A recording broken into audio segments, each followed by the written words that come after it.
Hello dear. तो आज की इस लेक्चर में हम लोग सीखेंगे डू, डज और डिड के उपयोग के बारे में। इन तीनों का उपयोग हम लोग दो प्रकार से कर सकते हैं। पहला ऑक्सिलरी वर्ब्स के रूप में और दूसरा मेन वर्ब के रूप में। जब भी हम लोग मेन वर्ब के रूप में इन तीनों का उपयोग करते हैं तो उसका मीनिंग होता है करना या फिर किया। और जब भी हम लोग ऑक्सिलरी वर्ब्स के रूप में इन तीनों का उपयोग करते हैं तो उस वक्त करना या फिर किया इन तीनों का मतलब नहीं होता है। डू और डज वर्ब का फर्स्ट फॉर्म है जिसको प्रेजेंट टेंस बोलता है। डिड सेकेंड फॉर्म है जिसको पास्ट टेंस बोलता है। डन पास्ट पार्टिसिपल है जिसको हम लोग वर्ब का थर्ड फॉर्म बोलते हैं। As auxiliary verbs their uses are different. Auxiliary verbs के रूप में इन तीनों का उपयोग अलग अलग होता है। They are used in negative, emphatic and interrogative sentences. इन तीनों का उपयोग नेगेटिव, इम्फैटिक और इंटरोगेटिव सेंटेंसेस में हम लोग कर सकते हैं। वैसे तो सेंटेंस के 5 प्रकार होता है, लेकिन 5 ही प्रकार के वाक्य में हम लोग इन तीनों का उपयोग नहीं कर सकते हैं। तो सबसे पहले जानते हैं हम लोग डज का उपयोग। डज एक सिंगुलर वर्ड है और इसका उपयोग ही, शी, इट, नेम और ईटीसी के साथ हम लोग करते हैं। यहाँ ईटीसी का फुल फॉर्म होता है एटसेट्रा। वह सभी का आदर करता है। इसका ट्रांसलेशन है ही रेस्पेक्ट्स ऑल या फिर ही रेस्पेक्ट्स एवरीबॉडी हम लोग बोल सकते हैं। और जो ये वाक्य है अफर्मेटिव सेंटेंस है, इसीलिए यहाँ पर हम लोगों ने डज का उपयोग नहीं किया है। Okay, by the way he respects all का ट्रांसलेशन होता है वह सभी का आदर करता है। ही रेस्पेक्ट्स एवरीबॉडी का अर्थ होता है वह हर एक को आदर करता है। ओके, तो यहाँ पर कंफ्यूज नहीं होना है, मैंने दोनों यहाँ पर लिखा है ऑल और एवरीबॉडी। वह सभी का आदर नहीं करता है, he does not respect all. अब ये जो वाक्य है नकारात्मक वाक्य है, नेगेटिव सेंटेंस है, इसीलिए हम लोगों ने यहाँ पर डज का उपयोग किया है। वह कोशिश करता ही है, यहाँ पर क्या कर रहे हैं, एम्फेसाइज कर रहा है, ही डज ट्राई। कोई बोल रहा है कि वह कोशिश नहीं करता है जबकि मैं जानता हूँ कि वह कोशिश करता है, तो इस अवस्था में हम लोगों को बोलना है ही डज ट्राई।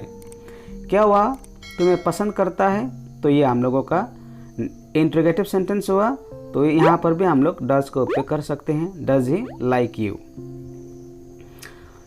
अब डज का उपयोग हम लोग हैव के साथ कब और कैसे करते हैं उसके बारे में जानेंगे। डज के साथ हम लोगों को हैव यूज़ करना है, हैज़ का यूज़ नहीं करना है, क्योंकि हैव प्लूरल है, हैज़ सिंगुलर है। और डज के साथ हम लोगों को वर्ब का प्लूरल नंबर यूज़ करना है, सिंगुलर नंबर यूज़ नहीं करना है। उसके पास एक कार है, अफर्मेटिव सेंटेंस है, तो यहाँ पर डज का उपयोग नहीं होगा। He has a car. उसके पास कार नहीं है, नेगेटिव सेंटेंस है, ऑब्वियसली हम लोग यहाँ पर डज का उपयोग कर सकते हैं। He does not have a car. Okay, और जैसे कि यहाँ पर आप देख सकते हो डज के साथ मैंने हैव का यूज किया है। उसके पास ज़रूर एक कार है, यहाँ पर मैं एम्फेसाइज कर रहा हूँ। कोई बोल रहा है कि उसके पास कार नहीं है जबकि मैं जानता हूँ उसके पास कार है, तो इस अवस्था में हम लोगों को बोलना है he does have a car. क्या मनशंकर के पास मेरा नंबर है। अब ये इंटरोगेटिव सेंटेंस है, तो यहाँ पर हम लोग डज का उपयोग कर सकते हैं। Does Manshankar have my number. चलिए जानते हैं अब डू का उपयोग। डू एक प्लूरल वर्ड है। वी, दे, नेम्स इटीसी के साथ हम लोग डू का यूज़ कर सकते हैं। वही लोग सुबह टहलते हैं, they walk in the morning. Affirmative sentence है, इसीलिए यहाँ पर डू का उपयोग नहीं किया है। वही लोग उसको नहीं पहचानते हैं, दे डू नॉट नो हिम। अगर लड़का है, अगर लड़की है तो हर। अब ये नेगेटिव सेंटेंस है, इसलिए यहाँ पर हम लोगों ने डू का उपयोग किया है। मैं अध्ययन करता तो हूँ। कोई बोल रहा है कि मैं अध्ययन नहीं करता हूँ जबकि मैं अध्ययन करता हूँ, तो इस अवस्था में हमको बोलना है आई डू स्टडी, क्योंकि ये एम्फैटिक सेंटेंस है। क्या मैं आपको नहीं समझता हूँ, ये प्रश्न है। Do I not understand you. यहाँ पर भी हम लोग डू का उपयोग कर सकते हैं। अब डू का यूज़ हम लोग हैव के साथ करते हैं, हैज के साथ नहीं, क्योंकि डज की तरह ही डू के साथ भी वर्ब का फर्स्ट फॉर्म वो भी प्लूरल नंबर में यूज़ करना होता है। हैव और हैज़ दोनों ही वर्ब का फर्स्ट फॉर्म है, लेकिन हैज सिंगुलर फॉर्म है तो हैव प्लूरल फॉर्म है। हमारे पास सब कुछ है, यह अफर्मेटिव सेंटेंस है, इसीलिए यहाँ पर हम लोगों ने डू का यूज़ नहीं किया है। We have everything. उन लोगों के पास कुछ भी नहीं है, they do not have anything. ये नेगेटिव सेंटेंस है, इसीलिए हम लोगों ने यहाँ पर डू का यूज़ किया है। मेरा एक बड़ा घर है, I do have a big house, क्योंकि मैं यहाँ पर एम्फेसाइज कर रहा हूँ। मेरा दोस्त मुझे बोल रहा है कि तुम्हारे पास कोई बड़ा घर नहीं है जबकि मेरे पास बड़ा घर है, तो मुझे बोलना है I do have a big home. क्या तुम लोगों के पास प्रश्न है, ये इंट्रोगेटिव सेंटेंस है, तो यहाँ पर भी हम लोग डू का यूज़ कर सकते हैं। Do you have questions. अब डिड का यूज़ हम लोग कैसे करते हैं, चले जानते हैं। डिड एक सिंगुलर और प्लूरल के साथ यूज़ होने वाला शब्द है। आई, वी, दे, नेम्स, इट से सभी के साथ हम लोग डिड का यूज़ कर सकते हैं, क्योंकि ये सिंगुलर और प्लूरल दोनों ही नंबर में इसका यूज़ होता है। संजना ने सभी को पहचान लिया। संजना न्यू ऑल, या फिर आप बोल सकते हो संजना न्यू एवरीबॉडी। संजना ने हर एक को पहचान लिया। ऑल और एवरीबॉडी में little bit difference is there.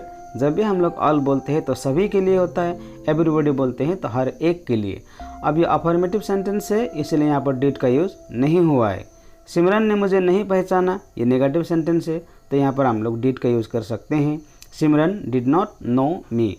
लेकिन one thing we have to pay our rapt attention here to understand, जब भी सेंटेंस में हम लोग डिड का यूज़ करते हैं तो वर्ब का फर्स्ट फॉर्म, जैसे कि डिड है इसलिए यहाँ पर नो है, और ऊपर वाला सेंटेंस में वहाँ पर डिड नहीं है इसलिए न्यू है। नो वर्ब का फर्स्ट फॉर्म है, न्यू वर्ब का सेकंड फॉर्म है, और नॉन वर्ब का थर्ड फॉर्म होता है। हम लोगों ने उसको समर्थन दिया, एम्फेसाइज कर रहे हैं, हम लोगों ने उसको समर्थन दिया। जैसे कि कोई बोल रहा है कि हम लोगों ने उसको समर्थन नहीं दिया, जबकि हम लोग जानते हैं कि हम लोगों ने उसको समर्थन दिया। तो अब इस वक्त हम लोग क्या कर रहे हैं, वी आर एम्फेसाइजिंग। तो यहाँ पर हम लोगों को बोलना है वी डिड सपोर्ट हिम। अगर हम लोग यहाँ पर बोलते हैं वी सपोर्टेड हिम, तो हम लोगों ने यहाँ पर समर्थन दिया होगा सिर्फ। लेकिन अगर हम लोगों को जोर देकर बोलना है तो we did support him. Did लगाया है तो वर्ब का फर्स्ट फॉर्म। क्या उन्होंने तुम्हें नहीं बताया, ये आपका इंट्रोगेटिव सेंटेंस है, तो did he not tell you.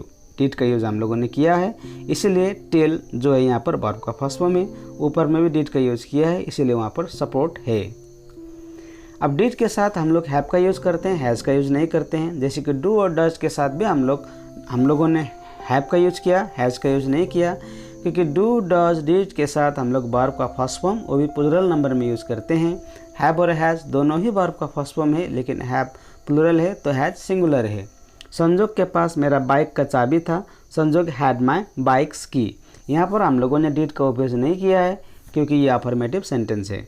योग्य के पास मेरा फ़ोन नहीं था। योग्य did not have my phone. अब यहाँ पर हम लोगों ने डिड का यूज़ किया है, क्योंकि ये नेगेटिव सेंटेंस है, और जब भी हम लोगों ने डिड का यूज़ किया है यहाँ पर हैव आया है। जैसे कि ऊपर वाला वाक्य में हम लोगों ने हैव का यूज़ नहीं किया है, हैड का यूज़ किया है, क्योंकि जब भी हम लोग डिड का यूज़ हम लोग सेंटेंस में करते हैं तो वर्ब का फर्स्ट फॉर्म होता है। अगर नहीं करते हैं और वो वाक्य पास्ट टेंस में है तो हम लोगों को वर्ब का सेकंड फॉर्म यूज़ करना होता है। और हैव और हैज़ का सेकंड फॉर्म होता है आपका हैड, और थर्ड फॉर्म भी हैड ही होता है। इसीलिए पहला वाक्य में संजोग हैड में बाइक्स की, वहाँ पर हैड का उपयोग किया गया है। उसके पास मेरा किताब था। He did have my book, क्योंकि यहाँ पर मैं एम्फेसाइज कर रहा हूँ। मेरा दोस्त बोल रहा है कि उसके पास तुम्हारा किताब नहीं है, जबकि मैं जानता हूँ कि उसके पास मेरा किताब है। तो इस अवस्था में मुझे बोलना है he did have my book.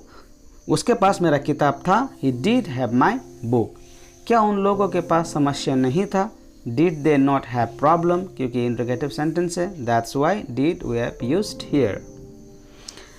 अब WH क्वेश्चंस भी हम लोग बना सकते हैं डू डज और डिड को लेकर। जैसे कि उदाहरण में मैंने यहाँ पर लिया है, पूजा किसका इंतज़ार करती है। Whom does Pooja wait for.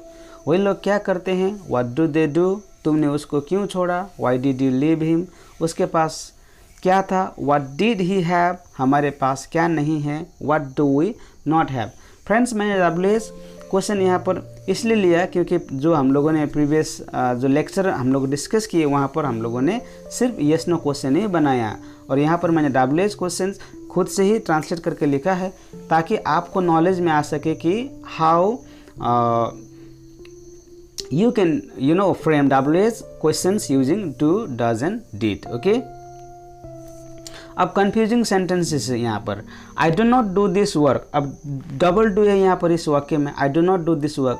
जो डू है पहला वाला आई डू, ये है यहाँ पर डू ऑक्सिलरी वर्ब्स के रूप में काम कर रहा है, तो सेकंड जो डू है यहाँ पर मेन वर्ब के रूप में काम कर रहा है। यहाँ पर कंफ्यूज नहीं होना है क्योंकि दो डू यहाँ पर यूज़ किया है, लेकिन वन है ऑक्सिलरी वर्ब्स, दूसरा है आपका main verb. Do will not do homework, यहाँ पर भी वही है, जो डू पहला वाला है ये ऑक्सिलरी है और जो सेकंड वाला डू यहाँ पर वर्ब का सेकंड फॉर्म में। What does you do at night, does और डू दोनों एक ही वाक्य में हम लोगों ने यूज़ किया है, यहाँ पर भी वही है। Does is functioning here as an auxiliary verb, whereas do is functioning here as a main verb. How do you do? अब यहाँ पर भी do और do दो do है, एक है auxiliary verb, दूसरा है main verb। How do you do का मतलब होता है जब भी हम लोग किसी से फर्स्ट टाइम मिलते हैं तो हम लोगों को बोलना होता है how do you do। By the way इसका दूसरा भी मीनिंग होता है। मैंने यहाँ पर क्विज के लिए 7 सेंटेंसेस लिया है, आपको इसको ट्रांसलेट करना है और ख़ुद का एग्जामिन करना है कि आपने वाकई में इस लेक्चर को समझा है या नहीं। तो इसका ट्रांसलेशन आपको करना है और इफ़ पॉसिबल आप कमेंट बॉक्स में इसका ट्रांसलेशन वहाँ पर आप छोड़ सकते हो, मैं वहाँ पर चेक करता हूँ। Okay, alright, that's all for today's lecture. See you in another video. Till then keep learning, practicing, and yes, don't forget to subscribe my channel and press the bell icon so that whenever I upload videos on YouTube, you'll get the notification. Thank you very much.